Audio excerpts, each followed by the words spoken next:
বলার কিছু নাই। বলে আমরা কি একটা যোদ্ধা, বলে ওরা যোদ্ধা, একটা যোদ্ধা ওরা, আমরা মুক্তিযোদ্ধা, ওরা আরেকটা যোদ্ধা।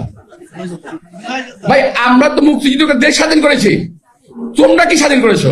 মির্জা আব্বাস সাহেব যে কথাগুলো বললেন, এই কথাগুলো আসলে একজন সুস্থ মস্তিষ্কের মানুষ বলতে পারে না। সে হয় পাগল, আর না হয় অন্য কোনো জগৎ থেকে এই দেশে এসেছে। ভাই মাত্র 1.5 বছর আগের ঘটনা, মাত্র 1.5 বছর আগের ঘটনা। তারা কি সমস্ত কথাবার্তা বলেছিলেন, এই মাসুম বাচ্চাদের ওসিলায় তাদের মাধ্যমে আমাদেরকে মুক্তি করেছে, আমাদেরকে জীবন দিয়েছে, নতুন করে বাঁচার স্বাধীনতা দিয়েছে। আর আজকে সেই জুলাই যোদ্ধা যারা জুলাইয়ে রক্ত দিয়েছে, জীবন দিয়েছে, রাস্তায় নেমে পুলিশের হাতে লাঠিপিটা হয়েছে, তাদেরকে তারা চিনে না এবং তাদেরকে এমনভাবে কথা বলে, তারা কি সেইটা বলতেও তাকে লজ্জা লাগে যে তারাও যোদ্ধা দাবি করে নিজেদেরকে, কি জানি বলে জুলাই যোদ্ধা নাকি।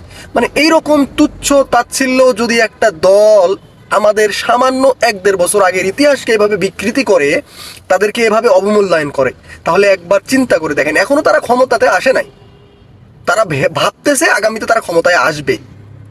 একবার শুধু চিন্তা করেন, ক্ষমতায় আসার আগেই তাদের চরিত্র এমন, তাহলে যখন তাদের হাতে ক্ষমতা থাকবে তখন আমাদের মতো সাধারণ মানুষ, বা এই যে জুলাইয়ে যারা শহীদ হয়েছে, জুলাইয়ে যারা আহত হয়েছে, জুলাইয়ে যারা মার খেয়েছে, রাস্তাপথে আন্দোলন করেছে, তাদের অবস্থা কি হবে? সাধারণ জনগণ কোথায় গিয়ে তাদের আশ্রয়টা পাবে?